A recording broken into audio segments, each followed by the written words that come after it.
Hello everyone, this is Moshe, the Electric Israeli and FSD. If you're new, please subscribe and help me change the world one electric car at a time. Thank you to all my supporters. Follow me on X, and if you're in the market to buy a Tesla car, make sure to use my referral code. All the links are below. Lately, I'm sure you've heard, and I did an experiment. I'll put you a link to a video I just made a couple of days ago, that a lot of Tesla cars, both in Chicago and in New York, and other places, by the way. Some of my followers send me a text I'm going to share with you in a second. A car's getting stuck in superchargers don't work, and those end up towing them to Tesla service centers and all that stuff. So extreme cold affects everybody. Extreme cold affects everybody. One of my followers in Canada reported that the entire grid fell on a 47 below zero Fahrenheit, which is like over 50 degrees Celsius, minus 50 degrees Celsius, 57, I think. Anyway, so the extreme cold affects everything and everyone. Cable freeze, pipeline freeze, the Niagara Falls freeze. It affects everybody, and it does affect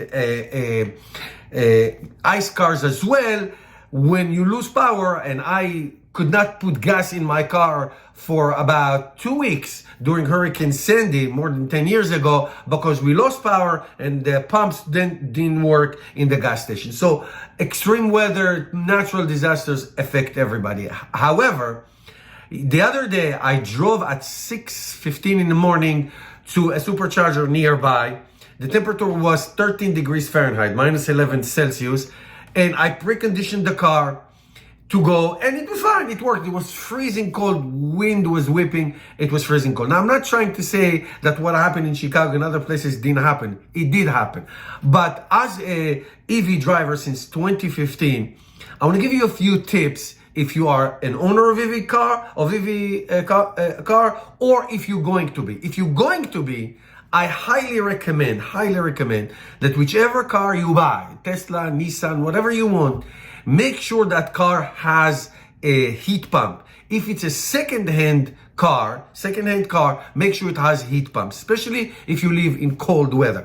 Actually, only if you live in cold weather. If you live in down south, warm, you're going to be fine.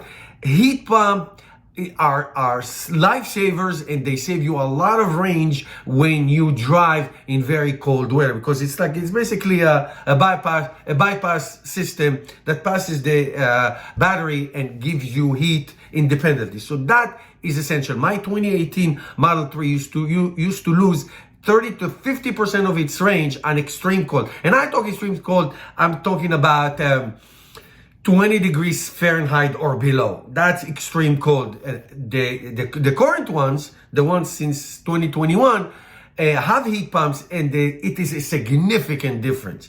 The Nissans, the Hyundais of the kinds, they have heat pumps. They are very good in cold weather. So that's number one. Number two, that's if you buy one, if you have one, and if you buying a second-hand one. If you can, keep your car in the garage. That's always an important thing. My charge point on my Tesla car frozen. I could not put the plug in.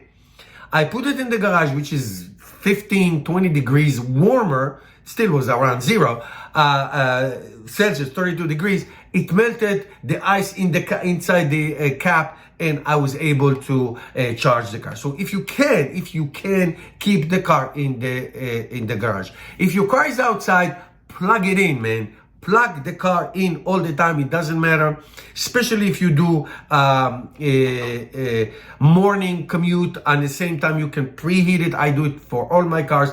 It preheating for a certain time, and if it can be plugged, it's a very good idea. It's not going to suck a lot of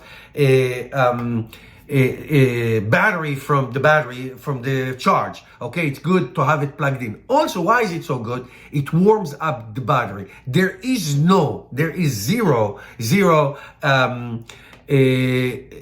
regeneration if the battery is not preconditioned. It will take a long time until it gets warmed up to give you any kinds of regen. And that doesn't matter which car it is. It has to be preheated. If you are driving and you want to save on range, if you can use if you by yourself, I mean, some cars can do it. If you by yourself, you can disable all the passengers heating or vents just pointed on you. You can do that in the Teslas. You can do that if you don't put it on defroster, you know.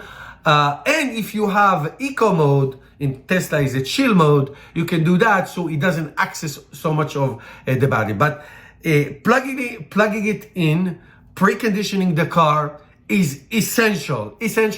And most important thing, if you're going to a supercharger, that is true for the entire year. It's not only in the winter. Even if you know where it is, even if you've been there a million times, put on the navigation, because it will precondition your car. It will make the car ready to accept electricity. Now, it may be that the actual supercharger itself is malfunctioning because everything freezes.